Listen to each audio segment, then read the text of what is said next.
Hi! Hello! Welcome to another Film Critters Processes? Processes? Are we processing? Is it?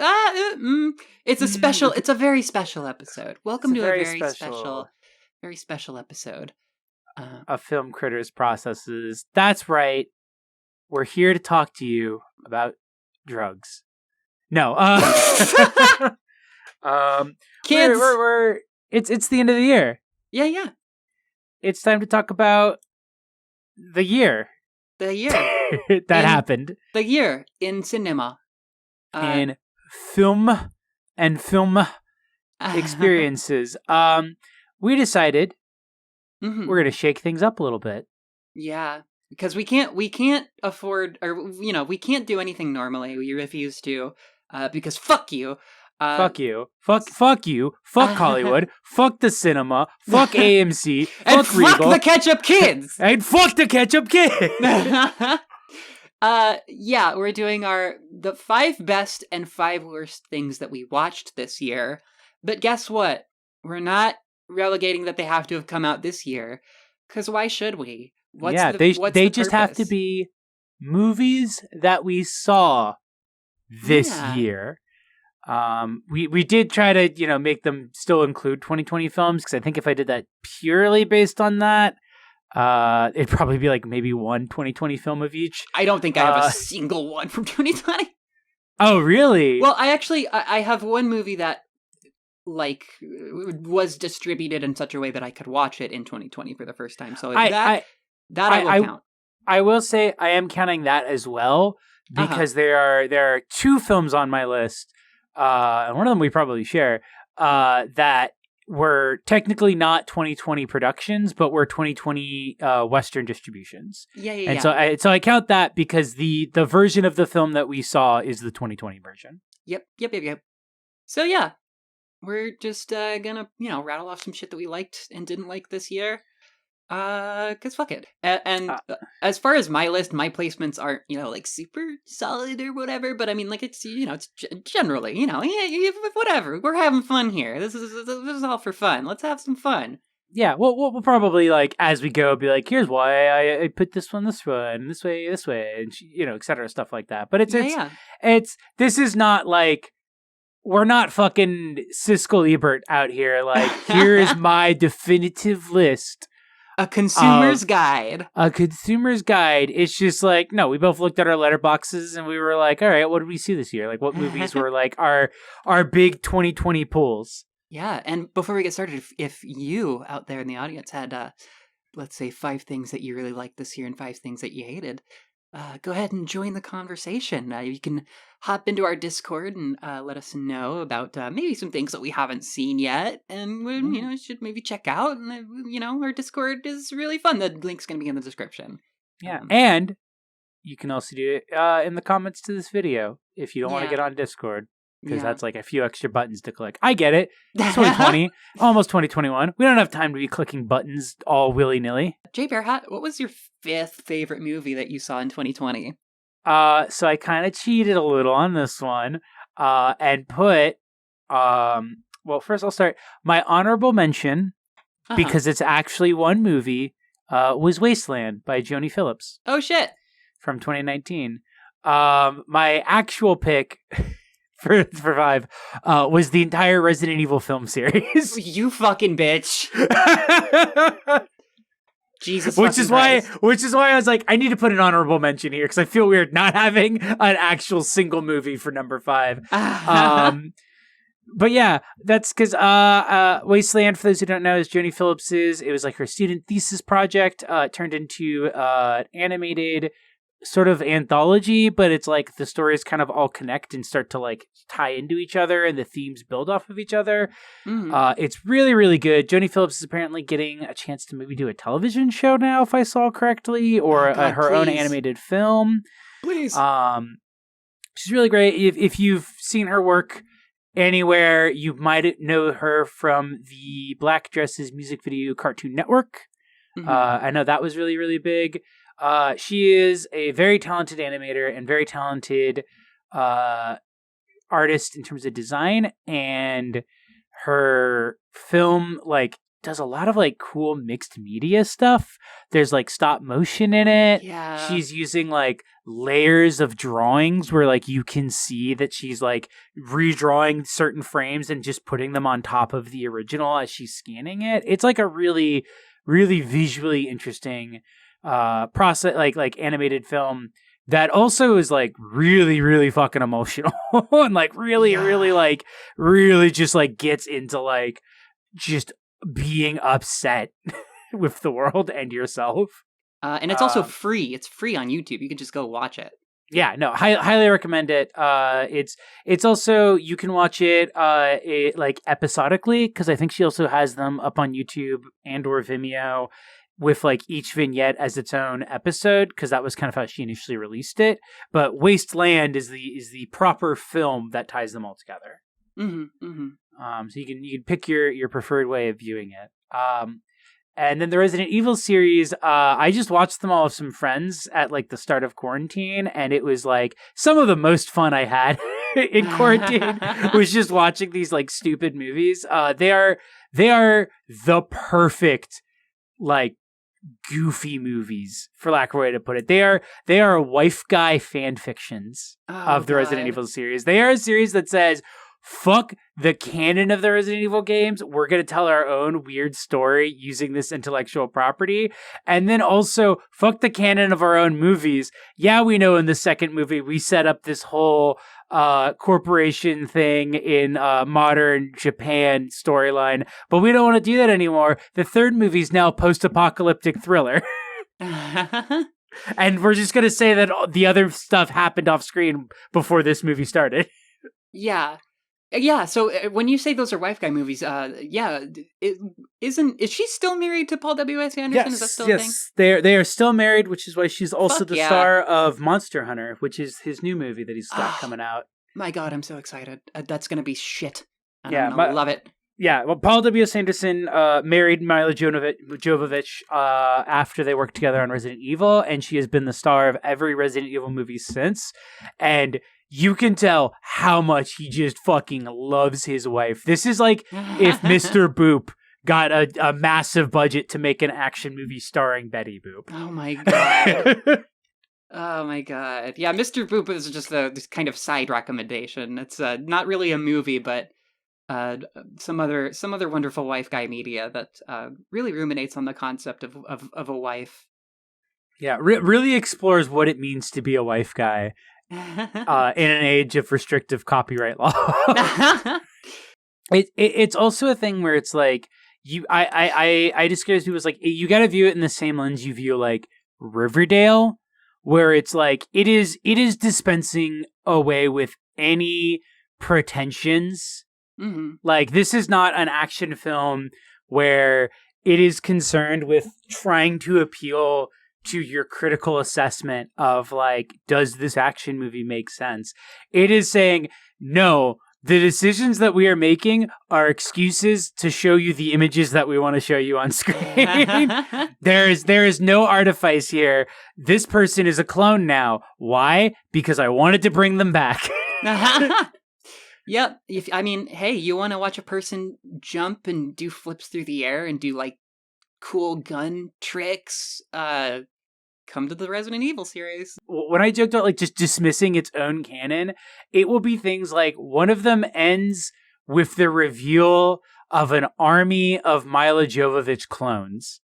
Yes.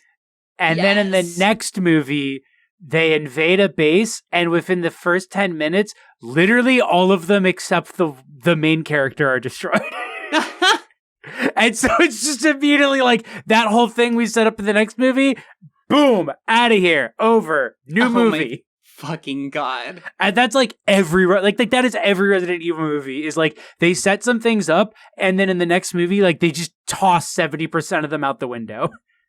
That's artistic bravery. They'll just they will write characters out, and then 2 movies later decide that they want to write them back into the movie, and so they just bring them back in for no reason. It's great. I love it. It is pure fun cinema, but like elevating that to like an actual level where it's like, no, you have to appreciate the craft of this, because this is a film that acknowledges that there's a certain degree of artifice that is put into films like this, and it's just like, we're not dealing with that. Right. You know why you're Fantastic. here. I know why you're here. Here's why you're here. Here's your slop. What was your number 5? My Best number movie? 5 that I saw in 2020 was a film out of Hong Kong. It actually takes place mostly in Thailand. It's a film called The Boxer's Omen. Oh. I caught The Boxer's Omen on a stream. I'm pretty sure it was on Cathode TV, which, by the way, Cathode TV is fucking fantastic. If you haven't followed them on Twitch yet, please do. Just look up Cathode Cinema. They're constantly showing just like amazing like indie movies and like unheard of gems and stuff like that. It's amazing. It's really just one of the best Twitch channels out there, and it's obviously it's free to access, and it's kind of just playing all the time, and the programming is incredible. Yes, love Cathode. So The Boxer's Omen. I don't know if I can really explain this movie at all. There's essentially there is a boxer, right? It starts out a little bit Rocky, which is to say like Rocky the film Rocky, Right. where this guy is like, I'm gonna get revenge. I'm gonna get really good at boxing, for the sake of my brother. So in order to do that, he seeks the help of like Taoist monks, and he gets really into black magic, and he battles with monsters throughout pretty much the entirety of the film. And it is a film from 1983, so it is all practical effects. And the practical effects are the most insane thing that I've ever seen ever in my entire life. It's really reminiscent of The Thing for sure, but also it's just like all over the place stylistically, and the color palette is just unbelievable. It really blew me away when I was watching it. It's very strange and silly and funny, but it's also goddamn is impressive. And it's very tough to it's really tough to do justice and explanation. All I can say is go watch the trailer and see if you can dig up a copy of the movie, because holy shit. To say a little bit more about The Boxer's Omen, I don't want to unilaterally say that the effects are all like super impressive and good, because there are some really silly looking crocodiles and like really goofy like bats and stuff. But there is a part where like a demon, like bats fly out of his eyes and like light on fire, and like a woman demon with like super long nails like melts into a pile of goo and like gives birth to all these like little blue worms, and just it's so much. It's just so it just goes so deep, so far into the realm of just amazing imagery and just unbelievable thing, like having absolutely no idea what you're watching and no clue what's going to happen next. Fantastic fucking movie. But yeah, what would you okay, so the other side of the coin, as far as kind of what we're doing here today, talking about the worst shit that we watched. So it was the fifth worst thing. Well, something that might overtake it, we might need to watch this, is I guess Songbird, the Michael Bay COVID 23 movie is out. But the actual worst film I watched, my number 5, Friday the 13th, 2009, which was the 2009 remake of it. And the reason that is number 5 on my list is because so I had watched all of the Friday the 13th and all of the Freddy movies this year, just because quarantine, so I was marathoning a bunch of horror film series. That should be our next double feature, is like Friday and Friday the 13th. Yeah. But I marathoned a bunch of them, and I was like, oh, okay. Well, there's remakes of both, and I don't know if I really want to watch them. But then like about 2-3 weeks ago, I was like, you know what? I'll put it on one of them while I'm like gaming or something, because I know I'm not going to need to pay that much attention to it. So I put on Friday the 13th, 2009, And I get about 20 minutes into it, and I get so annoyed with it that I like turn it off and just focus on the game I'm playing instead. Right. And then when we're making this, when I started going through my letterbox to be like, well, what did I watch this year? And started making this list, I saw that I had put Friday the 13th, 2009 down, and that I had watched it. And I was like, that's weird. I didn't get that far into it. And then I noticed that I had put it down about 2-3 months ago. Oh, no. And then I remembered that I had actually already watched this film and that it was so bad, I'd completely forgotten watching it. Despite Holy remembering shit. despite remembering enough of it to have logged it and talked about why I didn't like it. But it was just such a bad movie that I literally almost watched it again and got like half an hour in without realizing, oh yeah, I already watched this movie. That's amazing. You like Inceptioned yourself. Yeah, because the second I read that review, I was like, oh yeah, now I remember like all of these other things about that film and like why I hated it. But it's like, oh, I just like completely like that movie just like completely left my brain after I finished watching it. Oh my god, holy shit. So I was like, yeah, that's got to be number 5. That's got to be on the list. Is a movie I watched and then forgot that I saw it. And it's connected to the thing I said about the COVID stuff because it was produced by Michael Bay, and boy howdy, can you tell that it was produced by Michael Bay.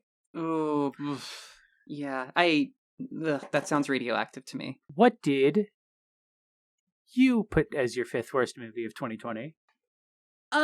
So blah, blah, blah, blah. So this order is pretty arbitrary. I'm gonna be honest with you. That's fair.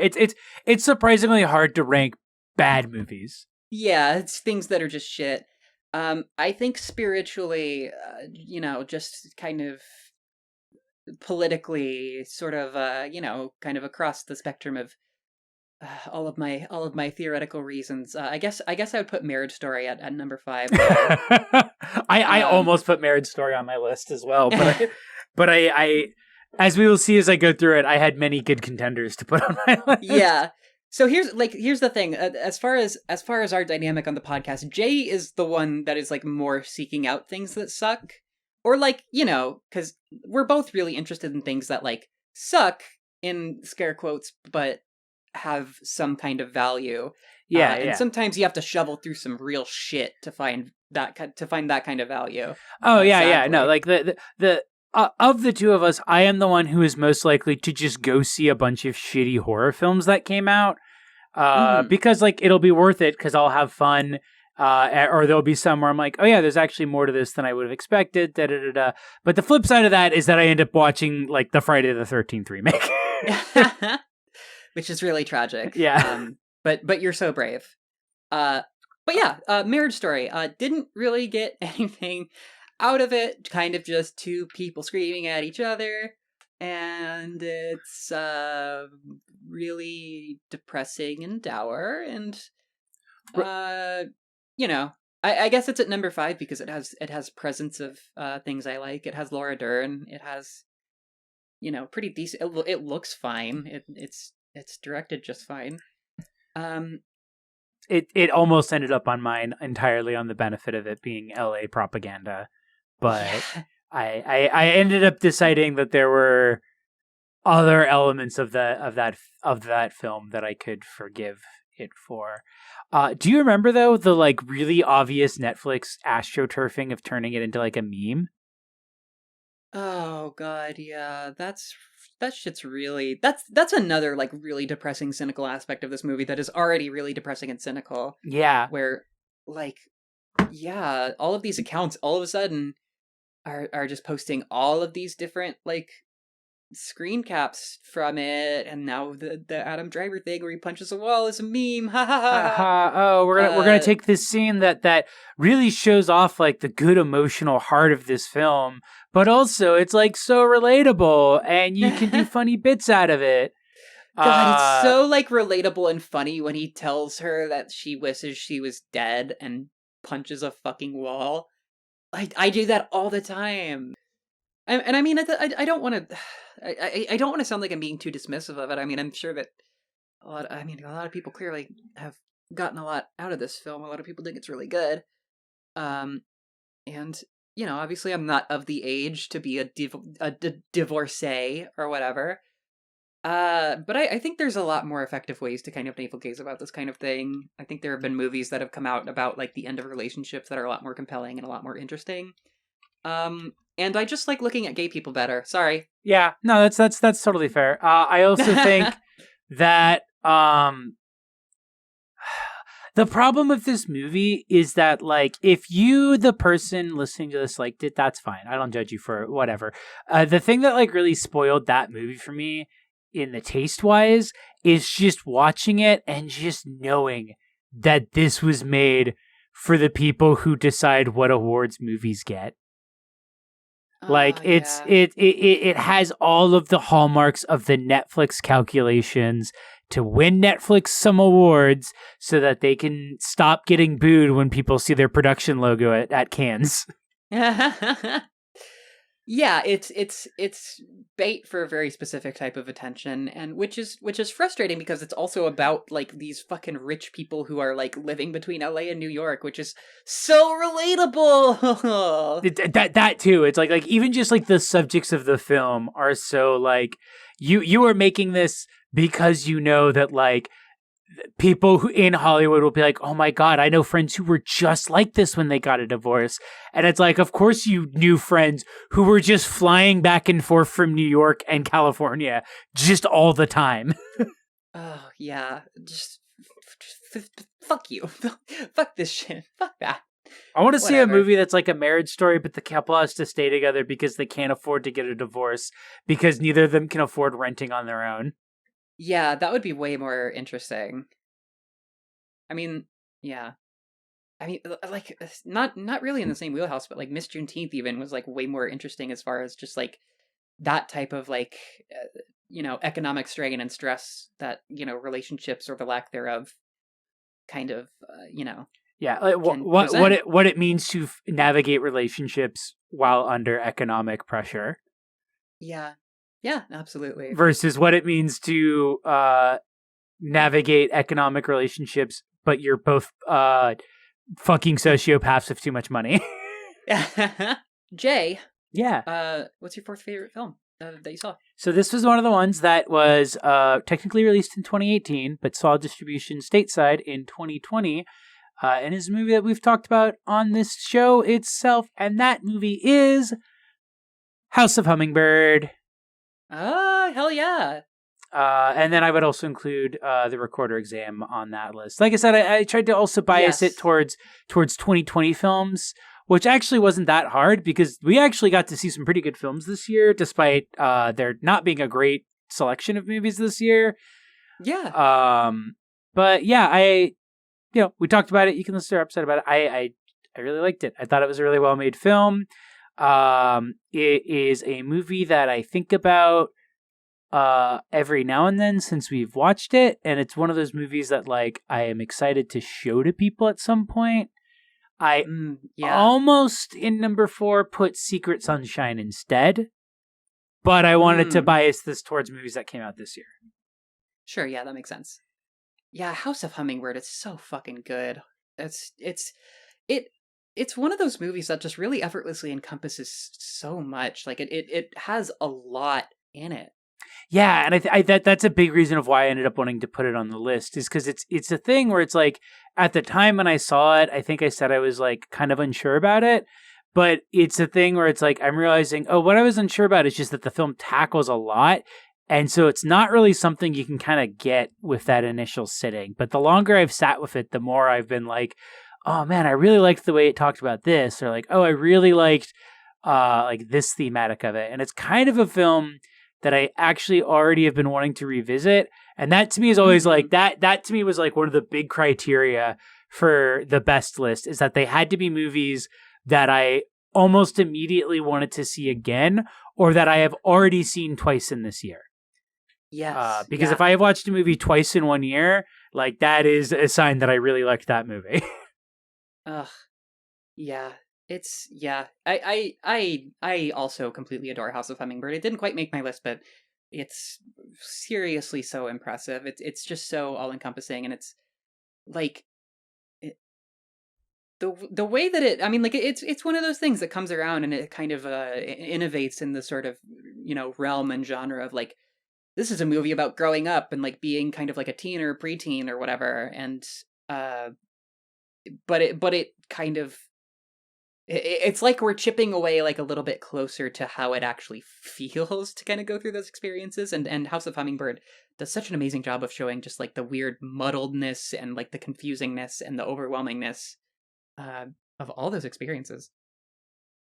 Yeah, it also has like an almost like quieter version of the sort of Coen Brothers esque like way of storytelling, Yeah. where there's just so many moving parts, and like there's so many things that like are introduced that you think are just kind of added as flavor text that end up being like pretty important plot threads throughout the film.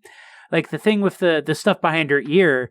You know, when I remember when I like first was watching it, I kind of expected that to just be like a running theme of like she's anxious about it for no reason, but it ends up being like pretty crucial to like the climax of the film.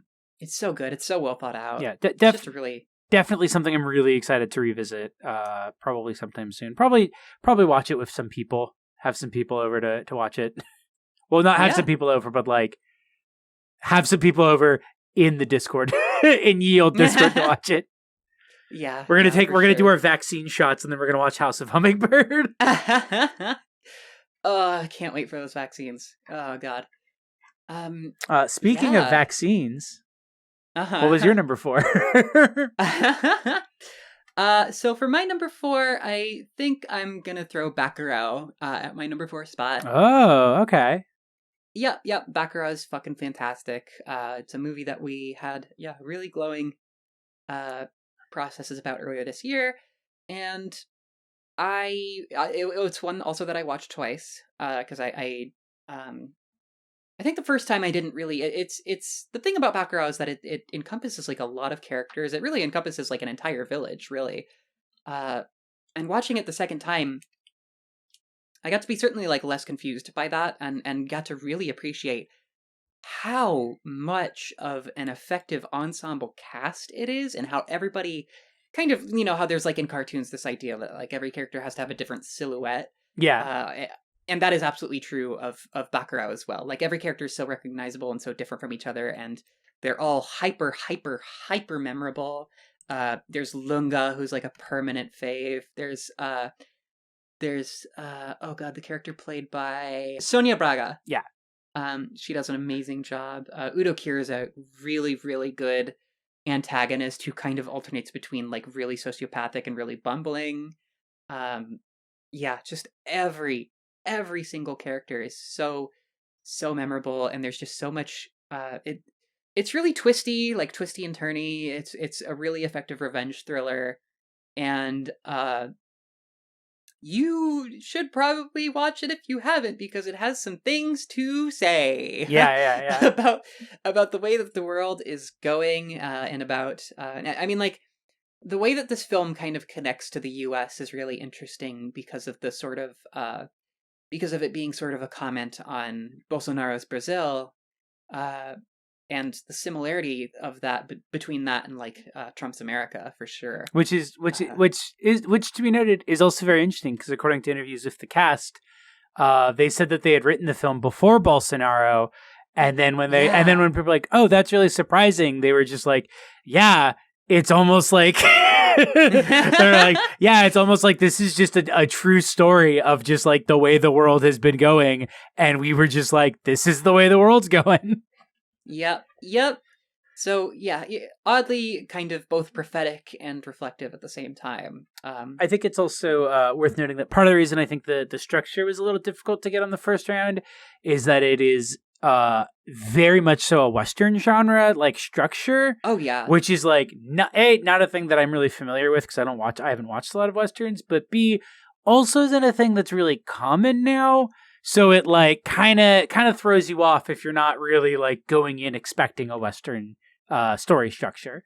Because I watched it, I did watch it twice, and I watched it with my boyfriend one of those times, who loves Westerns, and he was like, oh shit. He was like, this is like beat for beat like a Western film. He's like, this hits like all of the like genre structure tropes and stuff. And not in a bad way. He was saying that he's like, it's really cool that they like tell such a different kind of story using that. But this is like structured exactly like a Western. Yeah, absolutely. I'm not super, I'm not super brushed up on my westerns. I haven't really seen a lot of the staples, but I think that this one really kind of liberates the genre from its from kind of its perceptions and its like preconceived notions of what it should be, and reveals what it can be in a really amazing and interesting way. It's just a fantastic film. So good. It is a film that stands in a very proud lineage of cinema, Yes, for and cinema sure. which draws upon genre for its strengths, and not in a like, this is an elevated western, but in the sense that it's like, okay, these are storytelling, like this is storytelling that works as genre film because it gets at a unique human kind of understanding, like way of understanding stories. So we're going to use that to tell our story. Jay, what is the fourth worst thing you watched this year? My number 4 was The Grudge. The Grudge remake that came out, not the original Grudge. The Grudge remake that a lot of people don't remember because it came out at the very, very, very start of the film, all the way back in January. I had to go for this one, but that was like, God, did it make me so glad that we've moved past that style of horror film. Because it is like trying to go back to like the Americanized J-horror trend, but like in a sort of modern, like dreary color palette aesthetic. And it just doesn't work. It is a fucking nothing of a film. I did see it for free because I went and saw Underwater with my friend, and then we basically just went in and saw The Grudge after. Yeah, I mean, like, why a remake of a remake? Yeah, and like that's just it. It's like it's like a reboot remake. Like it's not like the same story. It's like, if that makes sense, But man, oh man, did it fucking like it's such a weird choice in that it felt like maybe they were making it in a like, oh, I feel like we're about due for the revival of the J horror trend. Let's get ahead of that and like get in on that trend before it starts kicking off. And then when it didn't kick off, it just like fucking falls flat on its face because of it. Yeah, just a tailspin. The reason why it's lower on my list 4 is because it gave me one of my favorite lines of this year. Like easily top 10 lines of movies I saw this year. Which is a scene where a character who's a psychic visits this couple who has the grudge in their house, and she goes, "Don't take this the wrong way, but I think your house is haunted."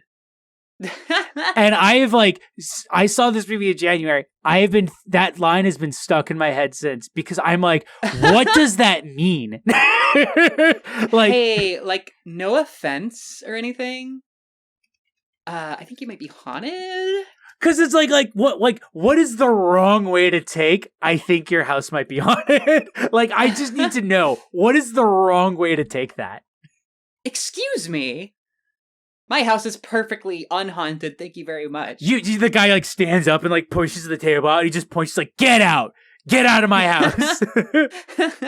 Get out of my unhaunted We welcome house. you into the sanctity of our home, and you start telling us that the dishes shouldn't be floating around like that. Get out. Yep, that sounds terrible. That sounds awful. Yeah, there's also a character played by someone named William Sadler, I believe, who plays a detective. Bafflingly, by the way, Andrea Riseborough is in this film. Oh my God, Andrea Riseborough. Yeah, sorry, Riseborough is in this film as one of the detectives, but the other detective is just speaks in like he's trying to do like an Animaniacs impression of the grizzled detective character trope. Yeah. But it's just incoherent. Like I couldn't understand a single fucking line he said. Also, a little bit racist of the film. It would though subtitle Japanese people talking in English because they had an accent. Like, what's the point? Like, who are you making it for? Yeah. Like, if people like like, whatever. That's fucking lame.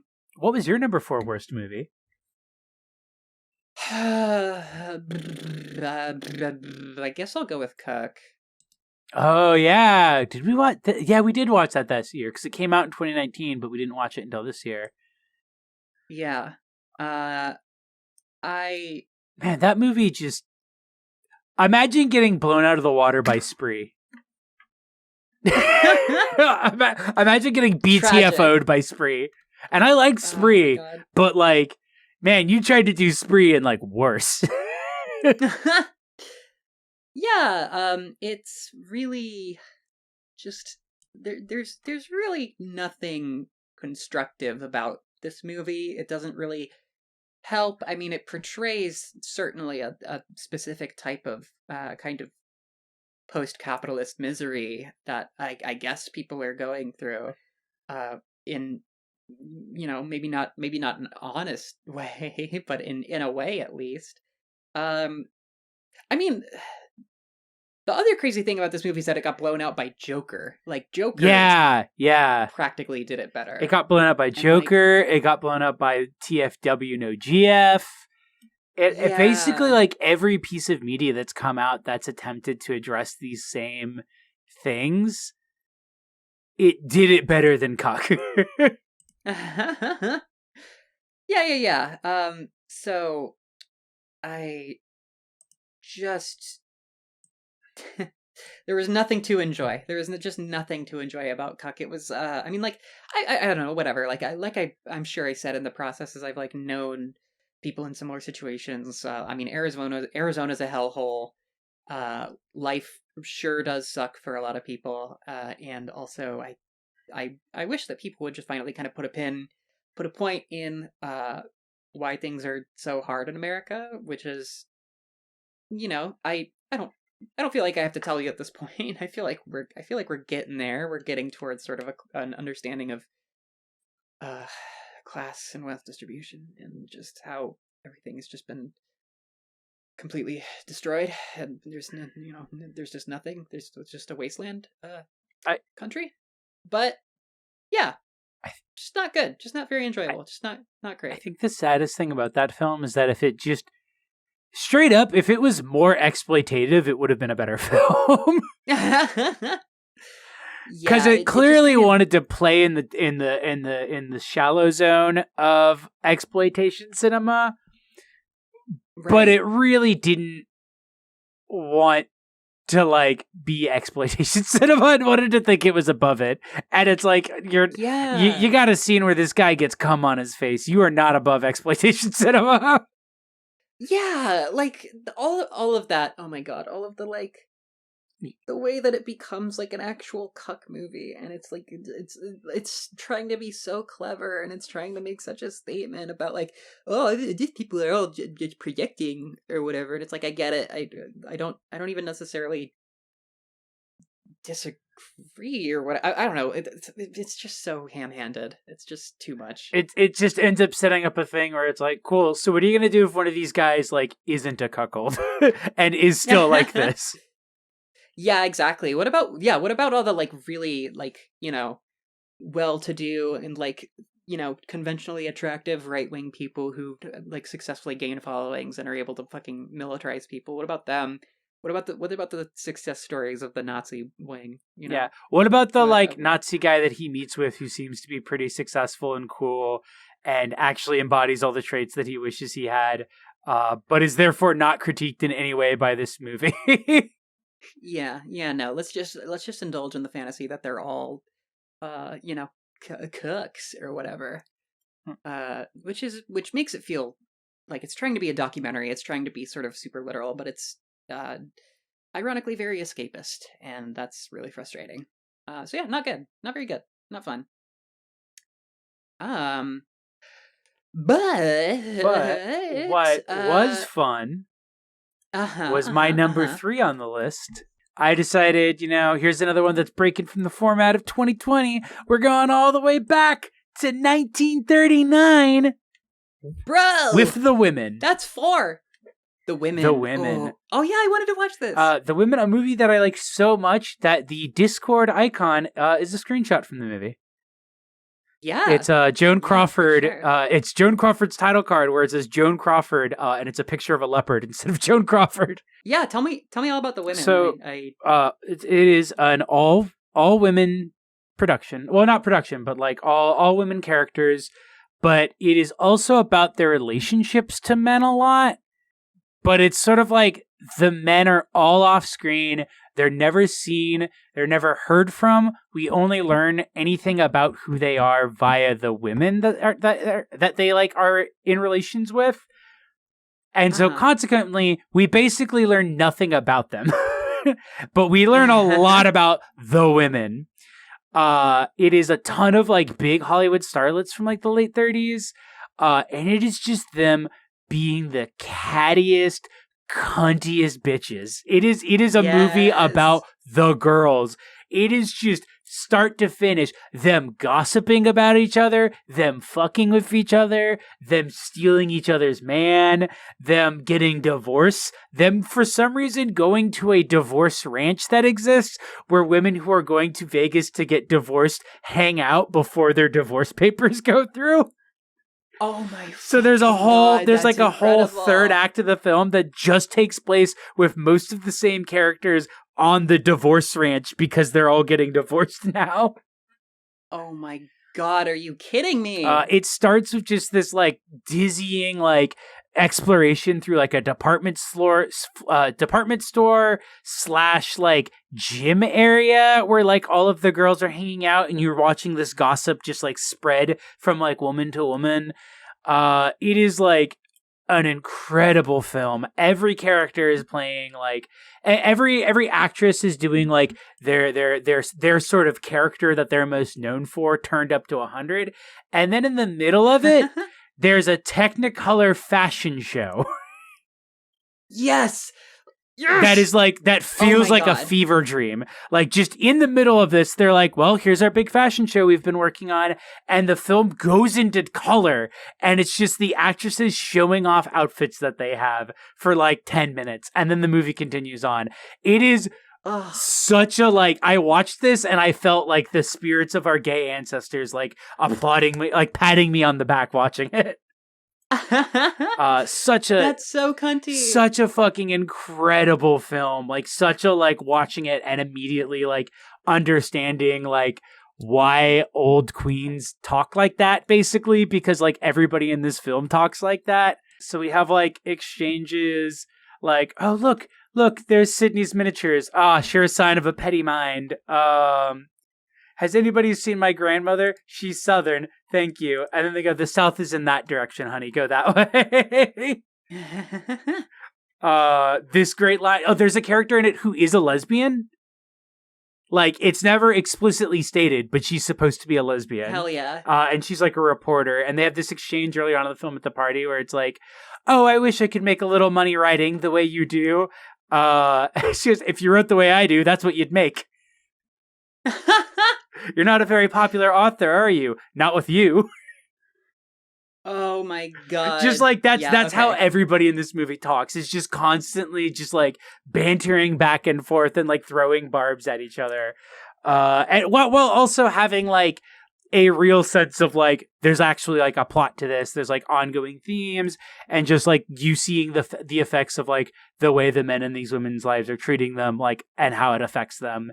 And also like how they essentially access power in this world because it's essentially in this like upper class housewife circles. Like they basically access power via the men that they are dating or married to.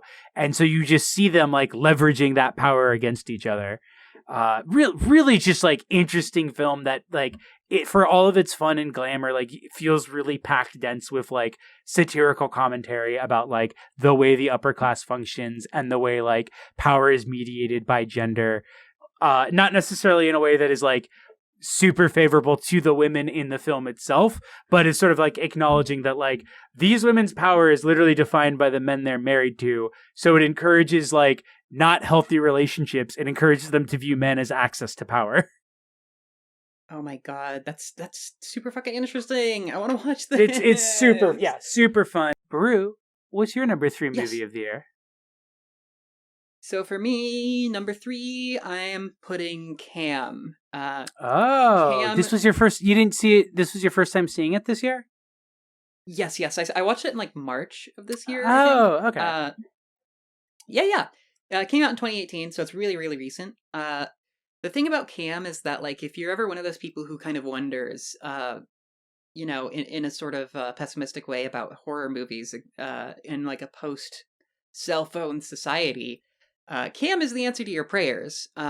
Because not only is it an incredible document of a writer who has actually experienced the life of a cam girl, which is very, very fucking important if you're going to make a movie about something like this.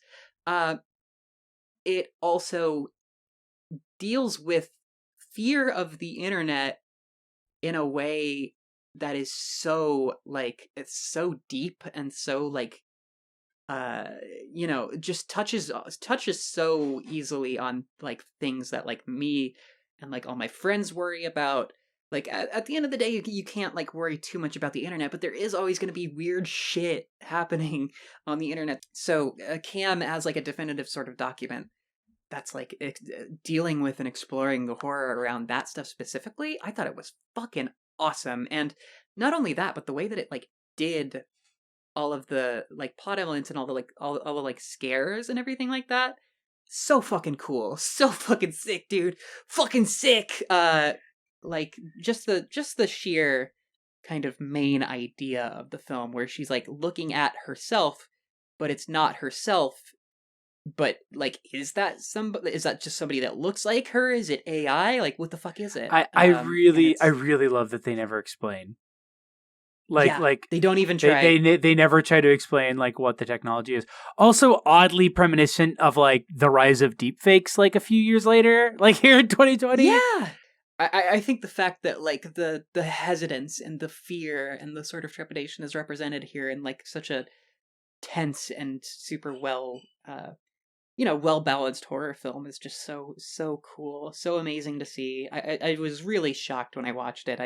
I thought it was gonna be a lot trashier and kind of shittier than it was, but it, like I kind of thought it was gonna be like a spree. You know what I mean? Yeah. No, Uh, and I think that's fair. It's a Netflix film, and like even people who like praise it, it's kind of hard to praise it without either giving away plot beats or like yeah, in summation, when you summarize it as like it's a film about a cam girl who is one day replaced on her website by some sort of lookalike, makes yeah, it does not like sound like it's going to be like super terrifying, but it really yeah, captures the like existential dread of like the idea of the fake self that you create online and or within capitalism in order to survive, overtaking the real self.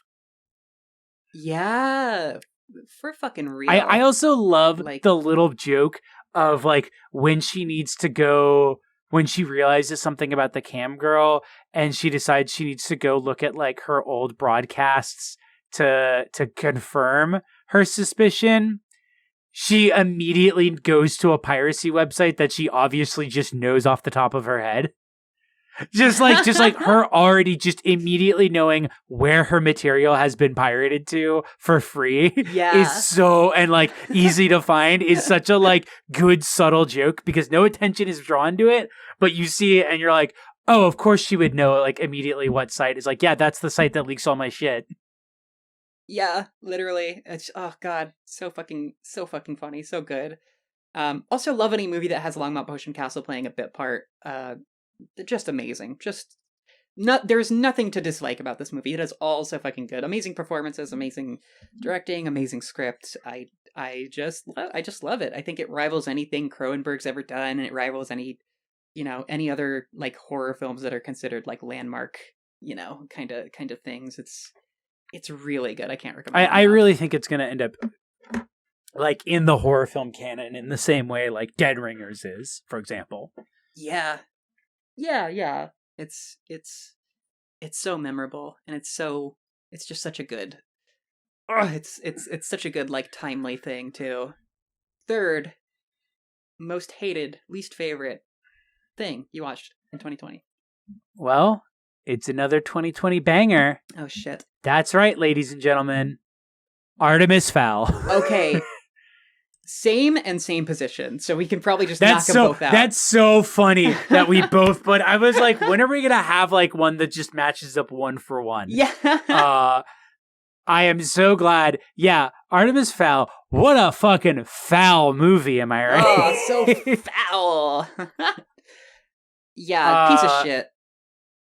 Yeah, I don't even know if I have anything to say. I think my favorite thing about Artemis Fowl and the like meme of domino effect stuff going on is that us watching it and then us talking about it, I'm pretty sure domino affected into the entire Fanbyte staff watching it, which apparently was such an awful experience that they like stopped doing movie nights together for a while.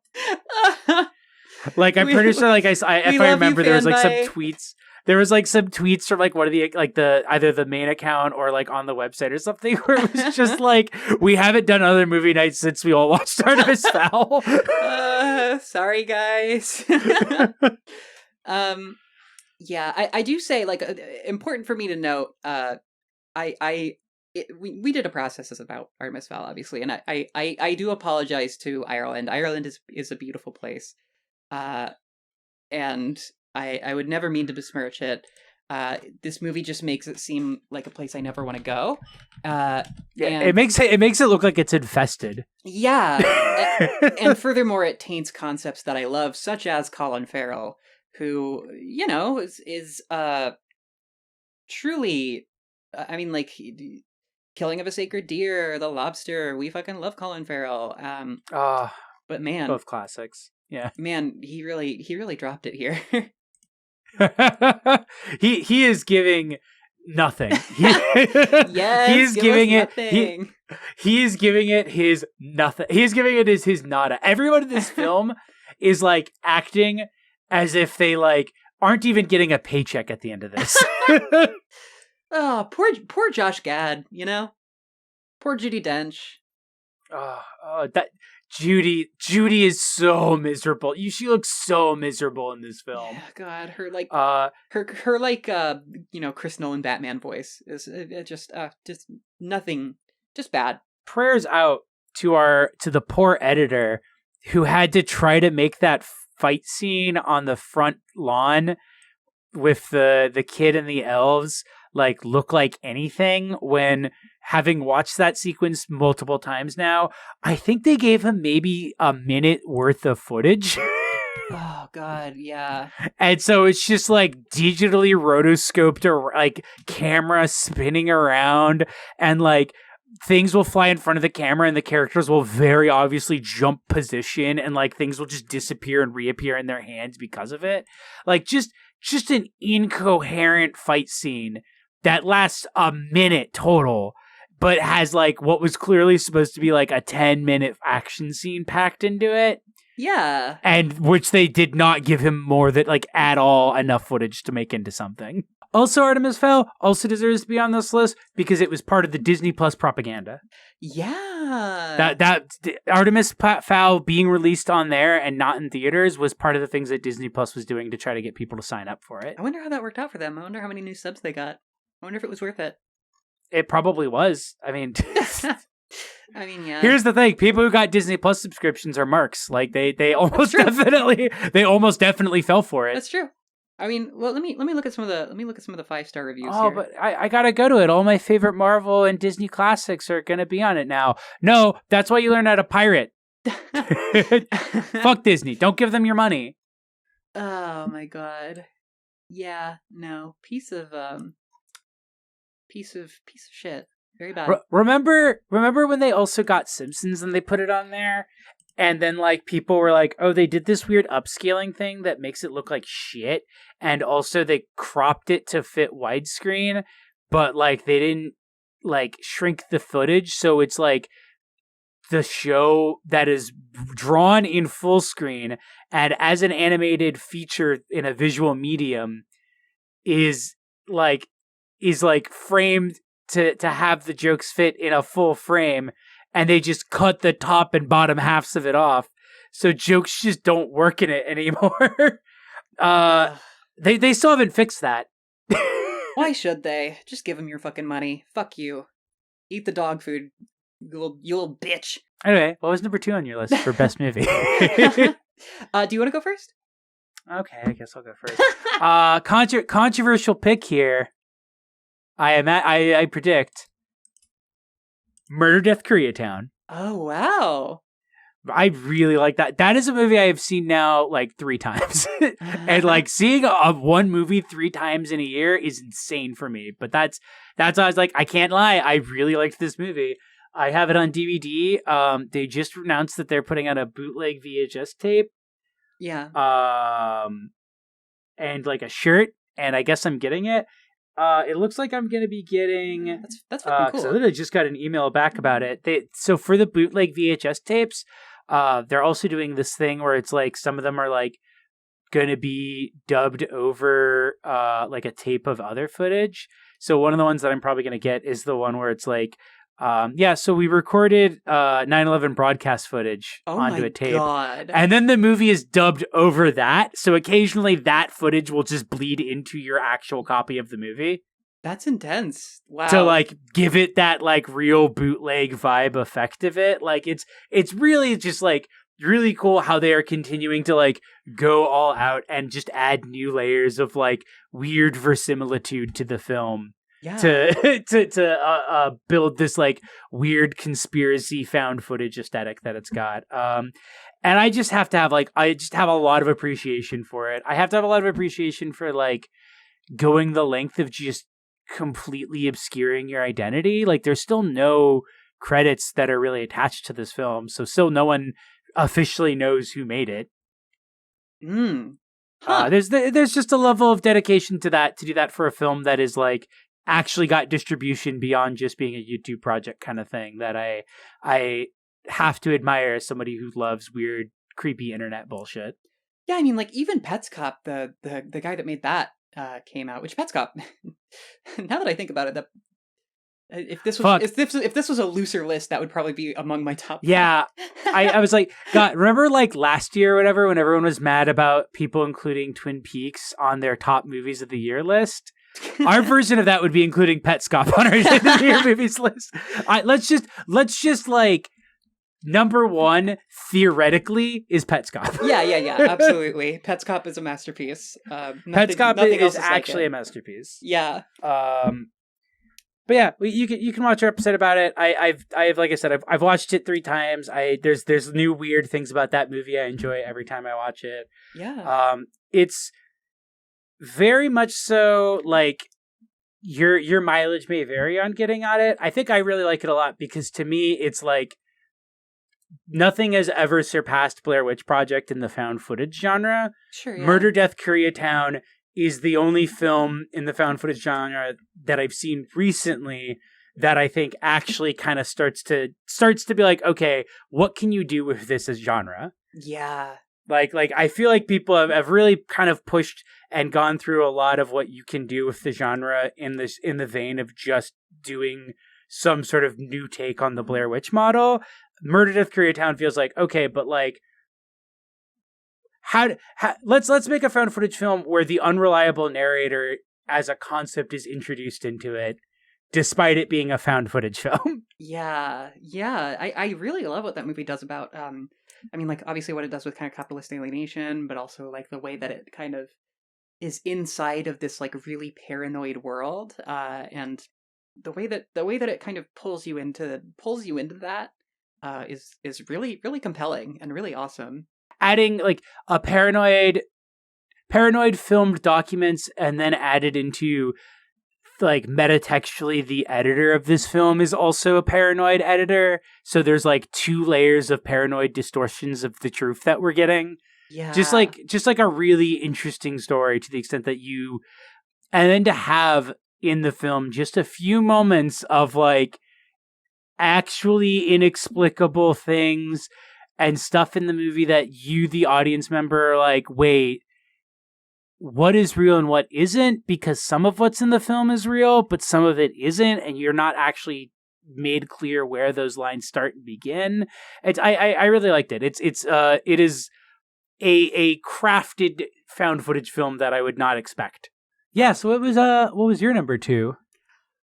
So this might be this might be a little bit revealing as far as like where I'm at on my film journey in my life. That I saw this in 2020, but I really liked Mishima: A Life in 4 Chapters by Paul Schrader. Wow, I can't believe you never. No, I'm just kidding. I have only seen the first 2 chapters of it, so that's where I'm at in my film journey. Yeah. It's just the kind of movie that I really like. I also really like Poison by Todd Haynes, and I just really like things that kind of like skip around and are really dreamy and really stylistic, like super stylized. Like the sets here are so fucking cool, like all of them, not even just like the ones in like the real world or whatever, but like particularly the ones when they're kind of depicting the like events of his books. Yeah. They're just so stunning, and there's just so much happening and so much craft to them, and it's you can't take your eyes off it. It's just completely beautiful. It kind of helps that it has a really kind of affecting and like really important narrative. I mean, it's there's just so much about like identity and about about how about kind of how his outlook is kind of sculpted and molded and things like that. It's just so beautiful. It's such a beautiful movie. Yeah, no, it's a Schrader joint, right? Paul Schrader worked on it. Yeah. Wrote it. Paul Schrader. Paul Schrader directed and wrote it with Leonard Schrader, which I think is his brother. Okay. Yeah, no, I really enjoy Paul Schrader's work. I've really enjoyed the bit of Mishima I've watched. I have not finished it. I had like started watching it with someone, and then we were gonna finish it up, and then we never did. Right. And then quarantine happened. And then quarantine happened months later. So I still have not finished the film, but I have been wanting to for a while. Yeah. I don't know quite how much I have to say about it. It's just like a really pretty and like super just unbelievably interesting movie. The fact that it like it kind of focuses on this climax of this like supposedly real life event where he like tries to give this like speech that's like the culmination of his like entire life, and nobody can fucking hear him. Like that, like it's so for all of it to kind of lead up to that, it's just like very, very, kind of heartbreaking, and it's, but it's also really, really complicated because he's this like fascist who like really wants to kind of reinstate, this sort of like empire that's, and he's like an obsessive. So as like a character study, it's really, really, really fucking awesome. So yeah, I would. That's pretty much more or less all I have to say about it. Please just watch it. It's got an amazing Philip Glass score. Like I said, some of the best sets in any movie almost. And yeah, awesome fucking movie. So moving right along. So Jay Bearhot, what is your second least favorite thing that you watched this year? This one, we don't have to talk too much about. Okay. A little film called Garden State, which I am including because I'm pretty sure this actually was the first time I've ever watched the whole film. Yeah, dude, I don't got anything to say about this fucking movie. I've seen scenes from it before, and it was exactly more of those scenes, and is why I never watched it in full before. Yeah, I haven't watched it in a very long time, and I don't think I will ever watch it again on purpose in my life. I have heard the soundtrack 5 million times because it's like my parents' favorite thing in the world. Which, like, I don't know, the soundtrack's more or less fine. It's, you know, it's from that stuff was in the aughts. You know what I mean? It is when I watched it with my friends over on over Discord, friends of the pod, Chloe and James. There was that part where he's like, or where she's like, listen to this song, it'll change your life, and she puts it on, and it's like, it's one of those things that I knew it was the Shins, and I've seen that scene before, and I've seen so many parodies of that scene, but because I hadn't watched the movie in full, getting to that point and her putting it on his ears and it just being the Shins made me fucking laugh out loud, because now I was imagining going through all of the events that he had gone through up to that point and someone just going, this song will change your life, and putting headphones on you and it's just a fucking Shins song. Like just being like, oh, okay, so it's like their guitars are slightly out of tune. I mean, that's cool. I don't know if I would like, you really kind of hyped this song up to me.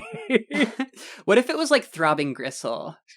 Right, like, or like anything. Like anything, like even as goofy and MU as that film is, even like King of Carrot Flowers, I'd be like, okay, that would sound to like somebody who's never really listened to music. That probably would have in like 2004 been like mind blowing. Yeah. But the Shins, the Shins sounded like car commercial music then. What if it was like, "Are You Gonna Be My Girl" by Jet? It's just Merzbow. This song is gonna change your life, and it's "Eat It" by Weird Al Yankovic. Oh my god! And it's like, do you get it? Because it's like the Michael Jackson song, but it's about food. Yeah, that was a movie that I like rewatched, and I was like, wow, I cannot believe this movie is actually exactly like this. Yeah, there's that scene. It's like, every now and then I do something that no one has ever done, and it's like in the spot, and no one's ever done it before. Just like, okay, Boxy, like, come on, fucking wrap it up. Visually boring as hell, just confusing as to what's going on in it, and it all goes towards just like, don't put your child on drugs that don't help them when they have anger issues. Yeah. Okay. Okay, Zach Braff, I won't. All right, Zach. Thanks, Zach. What has Zach done? It's like that and Scrubs, and since then and dated Florence Pugh. Oh God, that's right. He's dating Florence Pugh. Well, get it. Oh yeah, he was in BoJack Horseman, I guess. Oh right, wasn't he himself in that as well? If he is, then that's very sad. Yeah. I completely forgot that he actually made that movie that he did the Kickstarter for, because I only remember that people gave him shit for doing a Kickstarter for his own movie when it's like, yeah, you have $1 billion. Yeah, fucking for real. Just ugh. I can't believe he made that movie, and it came out and no one talks about it. All those people just flushed their money down the toilet. He dated Mandy Moore in 2004. Bro, dude. How? When Garden State came out, he was fucking Mandy Moore. The audacity to make that movie while fucking Mandy Moore. Yeah, that is that. What was your number 2 worst movie of the year? So number 2 for me, and I am frankly a little bit shocked that I'm kind of placing it at number 2, but I guess I have my reasons. I actually, it was just a couple days ago that I watched Movie 43. I honestly should have expected that this was on the list, and somehow I forgot that you had watched that. It is okay. So... Shoutouts to our Discord, by the way. Yeah. where I don't want to know if they want their name said, so I won't. But one of our Discord users live blogged watching it. Yep. Yeah, shout out. And I guess that got your house to be like, oh, we should watch this, despite me reading it and being like, oh, I don't really want to watch this. I will, but I don't really want to.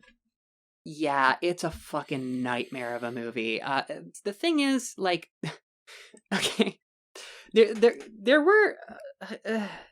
It was okay. The whole thing was like brutally abject. It was disgusting. There was like lots of poopy jokes, lots of just very raunchy, haha, sex jokes.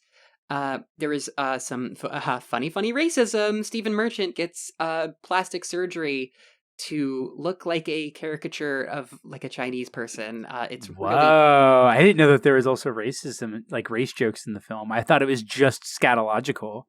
Maybe no one ever got that far. I might have been the only person who ever made it to that point in the movie. Yes. There's also there's one that I find kind of memorable that where it starts out. There's one skit in it that starts out kind of funny, and then it just kind of goes on for too long and goes way too far. Where Naomi Watts and oh god, I'm trying to remember who plays her husband. Oh yeah, Liev Schreiber. Naomi Watts and Liev Schreiber play a couple who has a son who's homeschooled, and the whole joke is that they abuse him. And that's like the entire joke of the short. And at some points, that's like almost kind of funny and like a recursive sort of like, okay, you technically aren't allowed to do this, but when Naomi Watts and Liev Schreiber call their son a faggot, I'm going to laugh. That is objectively funny. They literally go like, like it's that.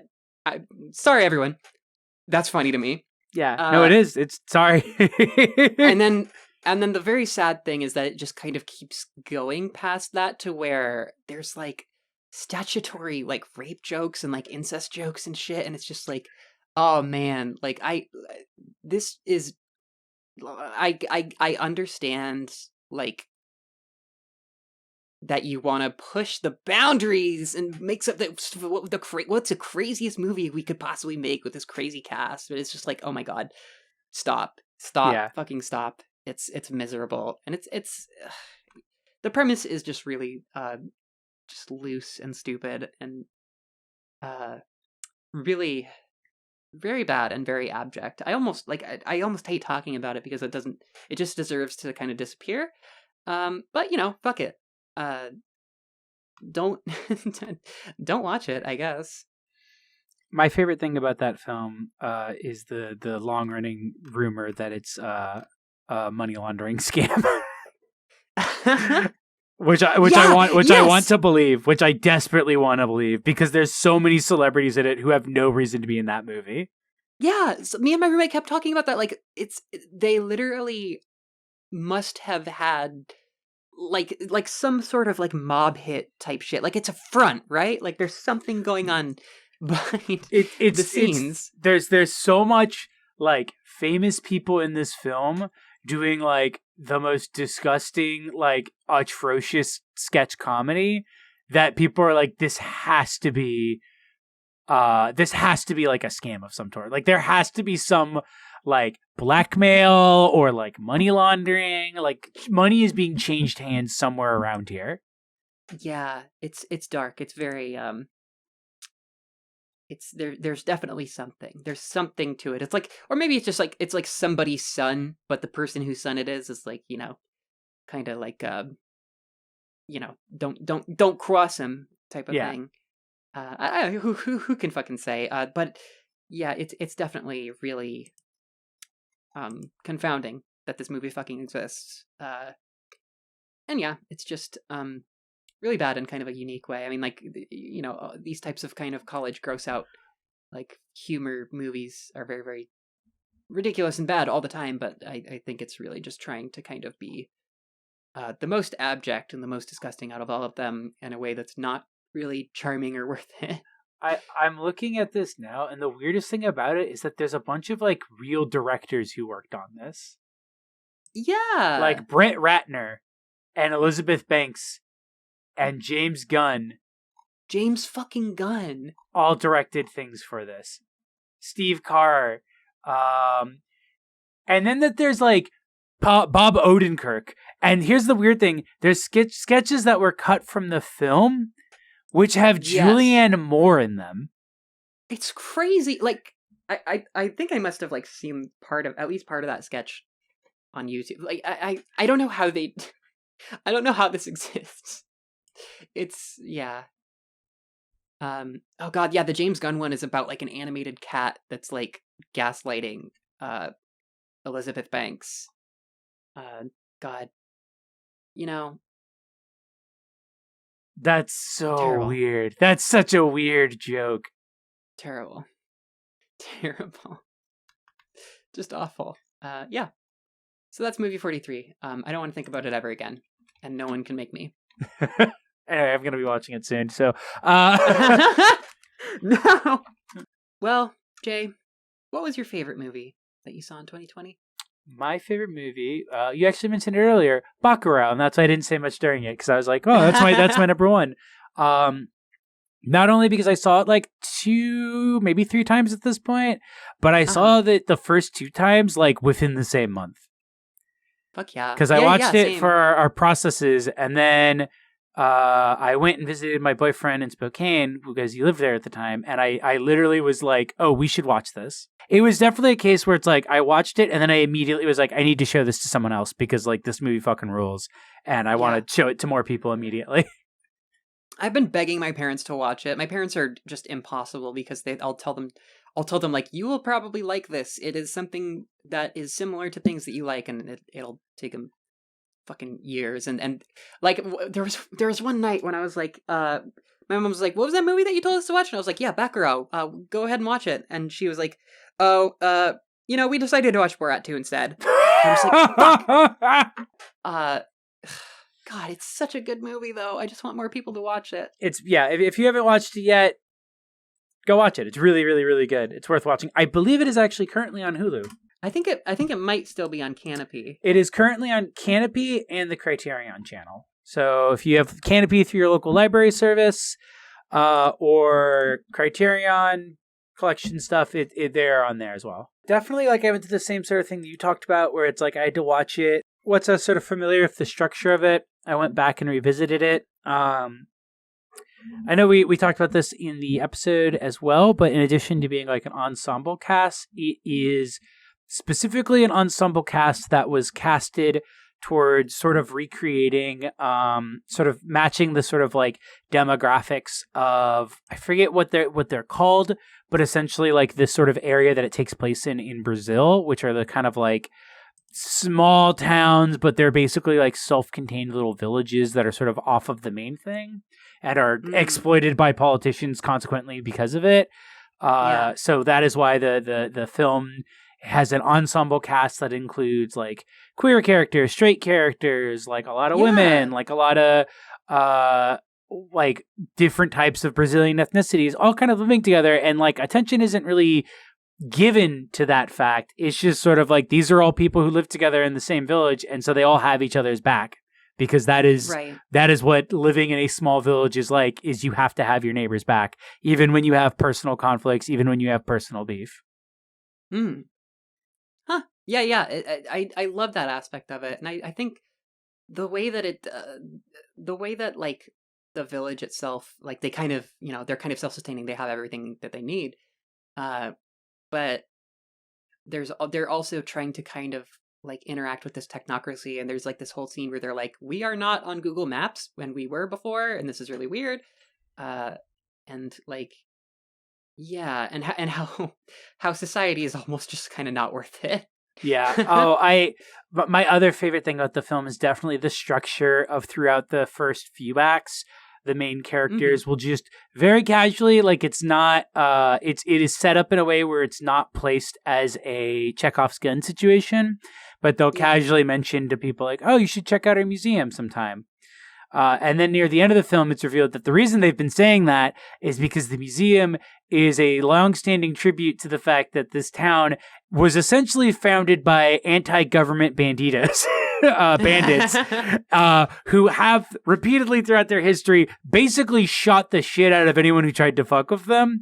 And the payoff of that is while they are being fucked with by the literal like white imperialists who have paid money to hunt poor people for sport.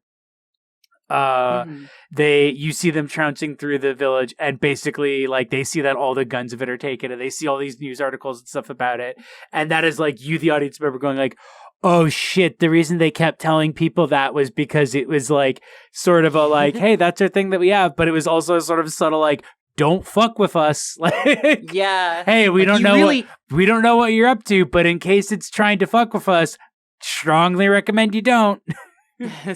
Really just can't recommend the museum tour enough. Like, you should really, really check it out. Just check it out.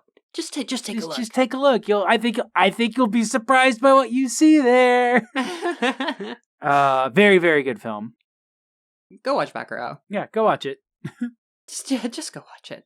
My favorite movie thingy that I watched in 2020 actually came out technically it came out in 2019, and parts of it came out in 2018 and 2017 and 2016. My favorite thing that I watched this year was Joni Phillips' Wasteland. I was wondering when you were like, oh, maybe I'll talk about that later. I was like, oh, that would make. I was like literally thinking like that would make sense that it would be her fucking fave of the year. Yeah. It is really good though. It is extremely good. Yeah, it's incredible, and I mean, like, to get the obvious out of the way, like, the film Critters looks the way it looks right now because I fucking saw Joni Phillips, like, clips on YouTube. I mean, like, you know, I pull from, obviously, I'm an artist. I pull from a lot of different, visual references and inspirations. Like, I also, when I animate, I'm also mostly thinking of, like, OKKO and just, like, all sorts of shit that my friends are doing that is amazing. But Wasteland and really all of Joni Phillips' work, like Goodbye Forever Party, final exit of the Disciples Essentia, especially, which is kind of the longest segment here, really reminded me that like you don't have to just like, you know, if you want to like draw or make art, like you don't have to struggle the uphill battle of using the world's most god-awful computer programs that are just not fun to use, and like trying to translate art digitally through like a Wacom tablet or whatever, and like, you know, you can kind of make something that is really like beautiful and compelling and frankly more kind of memorable through traditional means. So that's kind of just, I mean, like, that's kind of just a thing that I hope kind of comes back and it is, becomes more common in, especially like indie 2D animation. You know, not just like specifically the Joni Phillips style in and of itself, but I think just like traditional and mixed media approaches. But I mean, like, obviously the other reasons that I like Wasteland is that it's just kind of a really incredible sort of compilation. I mean, like, obviously my favorite part is Final Exit, just in the way that it kind of talks about like isolation and alienation, and the way that the films all kind of explore, you know, the workings of a society and like trying to relate to other people. It's not really like anything else I've ever seen. It's just so perfectly, like encapsulating of the human experience, which is, something that I look for in any good film. She also has worked with a lot of other artists who I think are also fantastic. Kelly Ficar, I think, has like a short segment in Final Exit, as well as just a bunch of other really, really amazingly talented people. So it's a treat. It's a treat to watch. It's a treat to look at, and it does exactly what art is supposed to do, which is to say, it makes you feel less alone. And I can't recommend it enough. It's just unbelievably. It's not like anything else in the world. A small, just little addition onto that, I'd like to say is that one of my favorite things is on her Letterboxd reviews. She did little reviews for them. One, she did two. The first one just says, IDK kind of weird, lol, 3.5 stars, which is so funny. such a great like Easter egg to plant somewhere out there, is that like, yeah, if you go to Letterboxd, one of the reviews is from herself and she just says IDK kind of weird, lol. Love that. But also she includes some excerpts from, because Wasteland originally started as part of her student film thesis, which is especially why she's also doing the like kind of experimenting with like what you can do for your animation. And one of the things that she talks about in that I really, really liked like going into and knowing is that she gives a lot of her characters what she calls Garfield eyes. Specifically like John eyes, because she draws them like John's eyes from Garfield. And then she kind of goes into this whole thing about how like, you know, people see those eyes and they see them as an expression of like low art and thus low emotion and thus no emotion.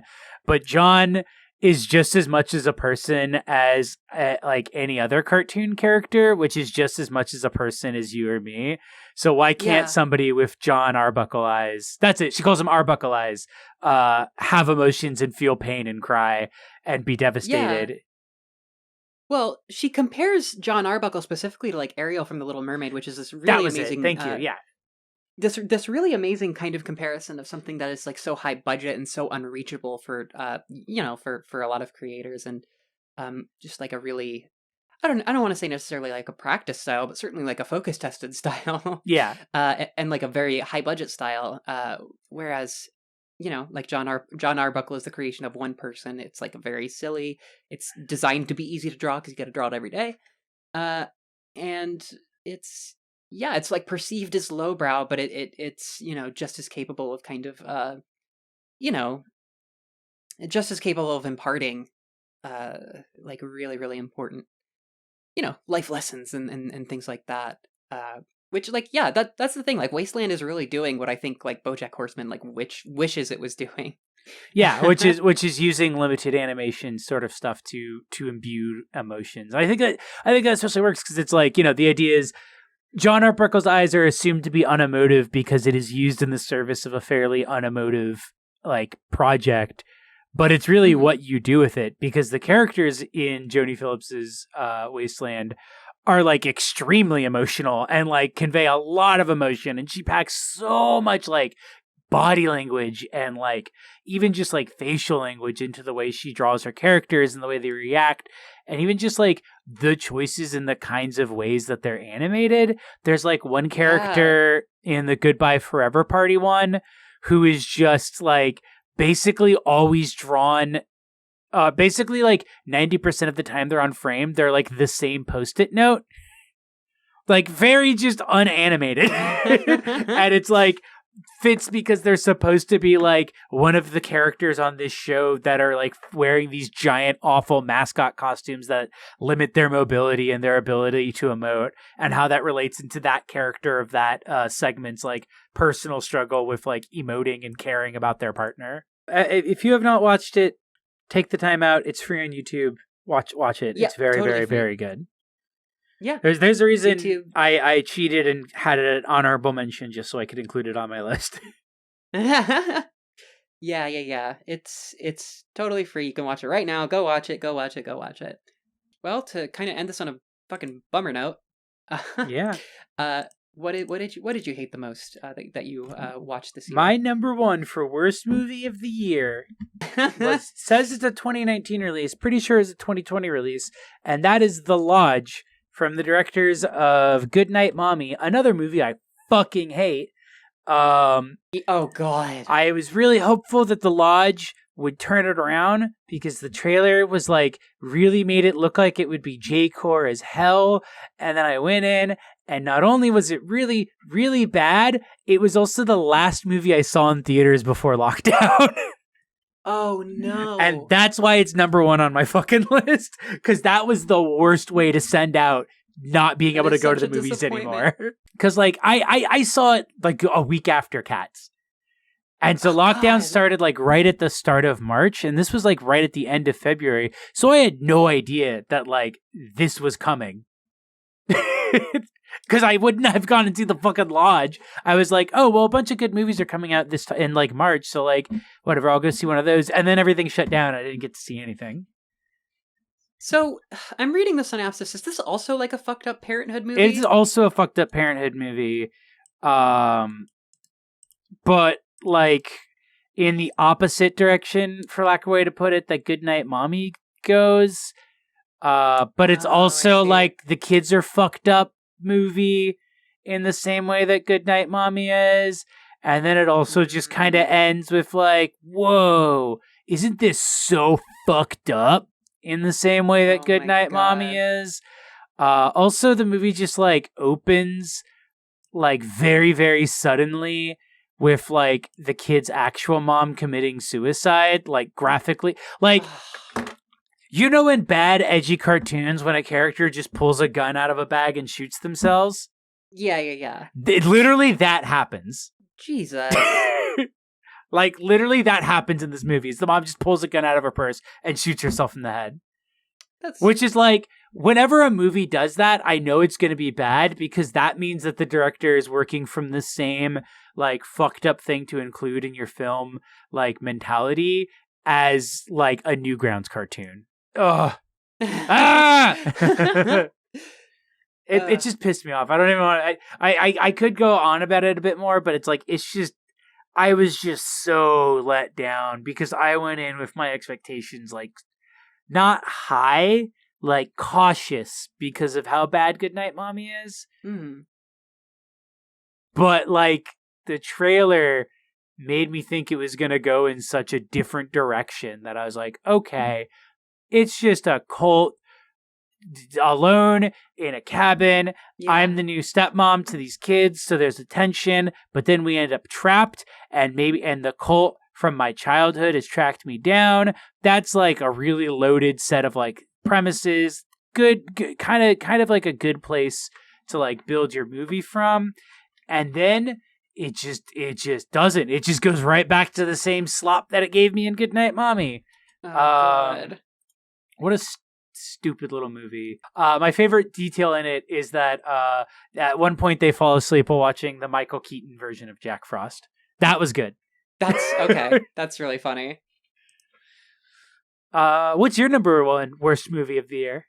Okay, so this is gonna be anticlimactic, because I'm not gonna go too deep here. It's gonna be either immediately self-evident or not. Yeah. And it's also kind of, this is gonna come across as like cheating or kind of fucked up. Because it's a very, very popular movie that almost everybody has seen, and it's definitely not my first time watching it this year, but it's definitely, I did have to watch it this year. The number one thing that I watched this year, that I despised, and I think is the greatest work of cinematic evil to have ever existed, is Forrest Gump. I forgot we watched that! Oh... Yeah, that movie fucking sucked, didn't it, huh? I think that it's not just one of the worst things I watched this year, but just one of the worst things that exists. And has ever existed. And if you want to know more, you can subscribe to our Patreon, where at $5 a month you can listen to all past episodes of a little show called Film Critters Throws It Back, where we talk about older films from the past. Funny story, we had an episode where we talked about Forrest Gump, and it was I think it's the only episode where we've received a DMCA takedown for a preview clip that we posted on Twitter. Yeah, no, our literal, like, straight up, our actual Twitters got hit with DMCA notices because of the preview clip. It became like, hey, to unlock your Twitter account, we need you to delete this. And it was very well within the line of parody law, but I decided to just say fuck it. Because Twitter support is the goddamn worst fucking thing in the fucking world. And if we wanted to use the website that we need to use to promote our work, well, I guess we have to do this. Exactly, yeah. So yeah, fuck me for making a joke, I guess. It wasn't even like I think it was really because I used like 15 seconds of a song that's in Forrest Gump, and I also layered a bunch of other sound over it, so I don't really know what the fuck the deal is. I feel like, because I got hit with the same one, I think it was specifically because you used like the music, but it could have also been the music that was in one of the like in one of the scenes, like just incidental music, and like the algorithm was like, you used the Forrest Gump music, we're taking you down. Oh my god, yeah, something like that. But that is not my reasoning for ranking it so low. But it doesn't help. Really, I mean, Forrest Gump is just kind of an evil film. It's a deeply conservative, sort of horrifying piece of work. It has a lot of horrible things to say about its female characters, and just a lot of horrible things to say about humans and the developmentally disabled, and history and the past and things that have happened, and just about everything. And if you wanna hear us go a little deeper on that, pay up, motherfucker. Pay up, pay pigs. Pay up, piggy. So yeah. So that, I would say, that about does it. That's our list. Oh man. Oh, this is a long episode. This is a long one.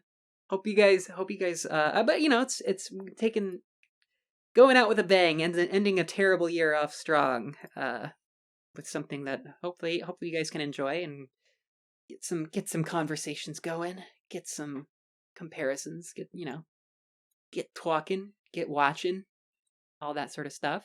So if you do join our Patreon and are interested in Film Critters Throws It Back, we're going to have a poll, basically. So this month, the month of December, we chose time travel movies as a poll for our patrons, and they chose to force us to watch Donnie Darko, which we just recently recorded, and that's going to go up very soon. Yeah, so it's probably already up by the time that you're listening to this, or will be up very shortly. After the time that you were listening to this. Exactly. So for sure, go check that out. And next month, our theme and poll is going to be New Year, New Me. Yeah, which is going to be films related to identity, but specifically identity transformation. I don't know why I said it like that. Like it was. I pretend that I said that in a normal way. Join our Discord. The link to that is going to be in the description below. It's really, really fun. We're having a lot of good conversations. People are talking about all sorts of fun and crazy things. There have been discussions about found footage movies. We're talking all about the Avatar weird production cycles. Avatar movies. Talking about B-stars and anime and, all sorts of weird shit. We have a chat for posting pictures of your pets. Yeah, come post a picture of your cat. I mean, even if you just want to join the Discord, post a picture of your cat and then leave, that's acceptable. That's fine, yeah. More content for the content gods as far as I'm concerned. We stream now as well. Our streams will be down below. Our Twitches. Yeah. Those links will also be there. I am a virtual tuber. And Jay is also a virtual tuber. I am two PNGs that switch back and forth. Yeah, Jay has also recently been streaming as Burning Meanders, which is just an amazing sort of public persona to put forward. Your Patreon money at work, folks. Yeah. Jay, I think Jay commissioned a friend of the pod, Mia, to do that. It's fucking stellar, and disgusting. Go watch those stream archives if you wanna take a look at Burning Meanders. It's really great. Thank you so much for joining us. Thanks for joining us on the ride of this crazy, crazy year.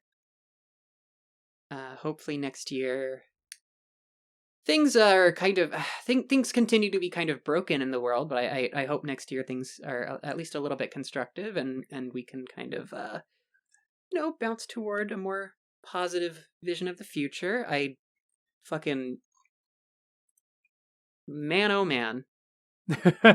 Obligatorily, please educate yourself anti-racistly. Please, for sure, donate where you can to protesters and people who are being shot and beaten up in the streets, and and just people in general who have medical types of GoFundMe's and shit like that. Just rents, because the eviction moratorium is going to be expiring at the end of this year, and it currently does not look like they're going to be doing anything about it. We're all going to really, really have to hunker down and support each other for sure as things go forward.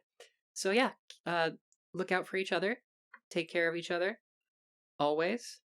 And thank you for still being here. Thank you for joining us. But hey, happy New Year. Happy fucking New Year. Welcome. Hey, probably can't get much worse. Truly. I mean, Clink, you know, clink. it can, but it's, welcome to the fight. Thanks so much, everybody. My name is Barroo. My name is J. Bye. Oh, we can't do that bit again, huh?